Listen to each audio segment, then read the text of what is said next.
Difference between business profession and employment, तो मैं यहां पे लिख देता हूं बिजनेस प्रोफेशन और मिटा देता हूं एम्प्लॉयमेंट। ठीक है,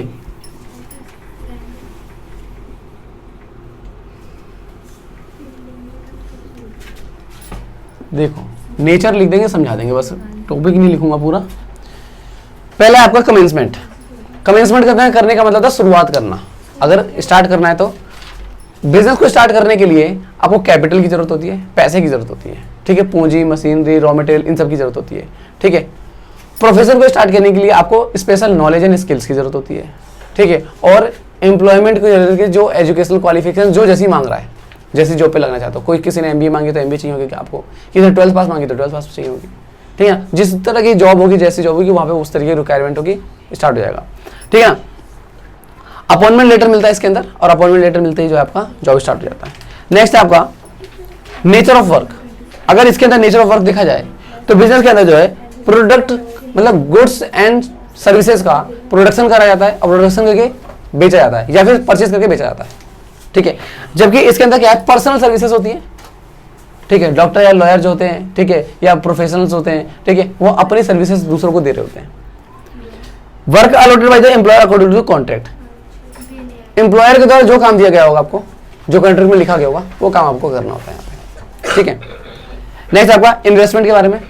कैपिटल की जरूरत होती है, अच्छा खासा पैसा लगता है यहाँ पे, इन्वेस्टमेंट ज्यादा होती है। ठीक है, जनरली लिटिल कैपिटल, यहाँ पर कैपिटल लगती है पर बहुत कम लगती है। जैसे कि मान के चलो एक टीचर है, उसने अपना कोचिंग इंस्टीट्यूट खोला हुआ है, तो कोचिंग इंस्टीट्यूट के लिए कितना पैसा लग जाएगा। ठीक है, एक फिक्स इन्वेस्टमेंट लगेगी। ठीक है, इसी तरीके से मान के चलो एक लॉयर है या एक डॉक्टर है, तो उसने अपना क्लिनिक खोला हुआ है, तो कितना पैसा लग जाएगा। ठीक है, इन्वेस्टमेंट लगता है पर बहुत छोटा सा अमाउंट लगता है इसके अंदर। ठीक है, क्योंकि अपनी सर्विसेज देनी होती है। अब मेरे को देख लो, मैं तो पढ़ाई कर रहा हूँ, तो मेरे पढ़ाने में कोई पैसा थोड़ी लग रहा है, समझ में बात। ठीक है, हमारा इन्वेस्टमेंट कितना होगा इसमें ज्यादा, आई बस में। नेक्स्ट आपका there is no need of capital, यहाँ तो कैपिटल लगता ही नहीं है। इसमें कैपिटल ज्यादा है, इसमें कैपिटल कम है, और यहाँ पर कैपिटल नहीं है बिल्कुल। ठीक है, नेक्स्ट आपका रिस्क। रिस्क जो है हाई रिस्क होता है, क्योंकि हाई इन्वेस्टमेंट है भाई, पैसा आपका बहुत सारा लगा हुआ है, तो वो पैसा डूब सकता है, तो यहाँ पे रिस्क हाई हो जाता है। यहाँ पर जब आपने इन्वेस्टमेंट ही थोड़ी सी कर रखी है, तो यहाँ पे रिस्क भी कम हो जाता है। ठीक है, यहाँ पर आपका रिस्क रहता ही नहीं है।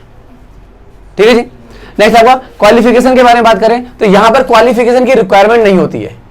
अनपढ़ आदमी भी बिजनेस कर सकता है, पढ़ा लिखा भी बिजनेस कर सकता है, तो क्वालिफिकेशन में कभी भी यहाँ पे रिक्वायरमेंट नहीं होती है। प्रोफेशन के अंदर हाईली क्वालिफाइड लोग ही कर सकते हैं। जो नेसेसरी क्वालिफिकेशन की रिक्वायरमेंट है, जब तक वो नहीं मिल जाती आपका, उस इंस्टीट्यूशन से आपको सर्टिफिकेट या डिग्री नहीं प्राप्त हो जाता है, तब तक आप ये नहीं कर सकते हो। ठीक है, इसके अंदर eligibility at the level of work. ठीक है, जैसी जॉब की जरूरत होगी, जैसी जॉब की रिक्वायरमेंट होगी, उस तरीके की क्वालिफिकेशन मांगेगा यहाँ पर। ऑब्जेक्टिव के बारे में बात कर ले तो उद्देश्य, तो बिजनेस का उद्देश्य हमेशा प्रॉफिट अर्न करना होता है, याद रहे ये बात। इनका उद्देश्य होता है सर्विस मोटिव। आपको बताया था कि पैसा ये भी कमाते हैं, पर इनका मेन उद्देश्य क्या होता है, सर्विस।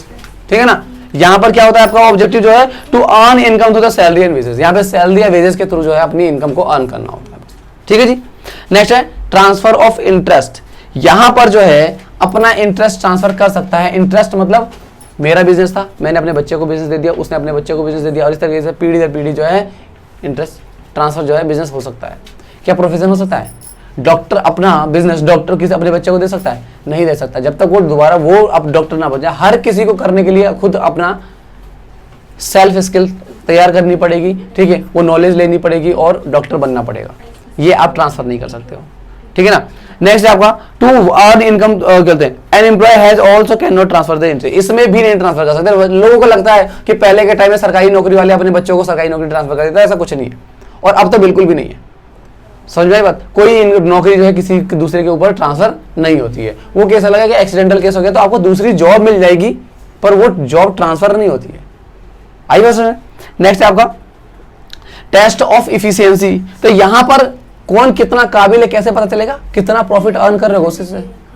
ठीक है, जितना ज्यादा प्रॉफिट अर्न करोगे उतना ज्यादा अच्छे बिजनेसमैन माने जाओगे। समझ में आई बात? यहां पर कैसे पता चलेगा? यहां पर आप कितनी अच्छी सर्विसेज दे रहे हो। आप लॉयर हो, केस लड़ते हो, कितने ज्यादा केसेस जीत चुके हो, वो आपका बेस्ट कहलाएगा।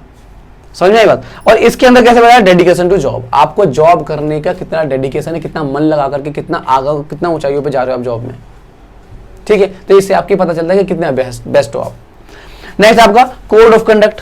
कोड ऑफ कंडक्ट, यहां पर कोई कोड ऑफ कंडक्ट की जरूरत नहीं होती है, ठीक है, जबकि यहां पर कोड ऑफ कंडक्ट की जरूरत होती है। प्रोफेशन का, हर प्रोफेशन का अपना कुछ कोड ऑफ कंडक्ट होते हैं, वो कौन तय करता है, उनका इंस्टीट्यूशन, जो ऑर्गेनाइजेशन जिन्होंने उसको बनाया होता है, ठीक है जी। और there is code of conduct instead of code of conduct, यहाँ पे कोड ऑफ कंडक्ट की जगह पे कोड ऑफ कॉन्ट्रैक्ट होता है। कॉन्ट्रैक्ट में जो जो चीजें लिखी हुई हैं वो चीज आपको फॉलो करनी होती है यहाँ पर, ठीक है। कंप्लीट है।